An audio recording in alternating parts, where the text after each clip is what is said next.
আশরাফ আলী থানভী স্বপ্নে দেখছে হযরত আয়েশা সিদ্দিকার বিয়ে করছে।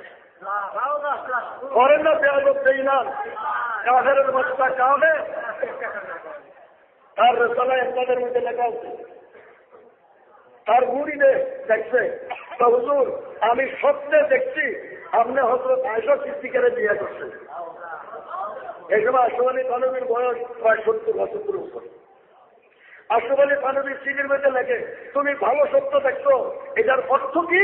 এটার অর্থ হইলে অচিরেই আমি 13 বছরের মেয়ে বিয়ে করি। বাহ, সে খারাপ হয়ে গেল মেয়ে বিয়ে করানো লেগে 13 বছরের এক মাইয়ারে বিয়ে করলো। আমার মুরিদে স্বপ্নে দেখছে আমি হযরত আয়েশা সিদ্দিকারে বিয়ে করছি। করেন না নাউযুবিল্লাহ। মারে বিয়ে করতে দেখা এটা কোন মুমিনের স্বপ্ন হইতে পারে? মারে বিয়ে করতে দেখে সে একটা হারামজাদা জিনা কর, ঠিক না বেশি? মারে বিয়ে করে আশরাফ আলী থানভী স্বীকার করলো, স্বীকৃতি দিল তুমি ভালো স্বপ্ন দেখছো। আমার মা উম্মুল মুমিনের আমি বিয়ে করছি, তুমি এটা ভালো স্বপ্ন দেখছো। হাসা হাসা বিয়ে না, এটা ইঙ্গিত করে দেখাইছে যে একটা কুমারী বিয়ে করার লাগবে।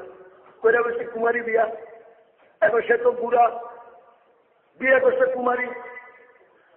কয়েকদিন পরে বিয়ে হয়েছে সে লাবুস, পায়খানা করে ঘরের মধ্যে বউ আমি তোমার পায়খানা সুসাইড করতে আসছি, লাত্তি মেরে বউ গেছে বলাই।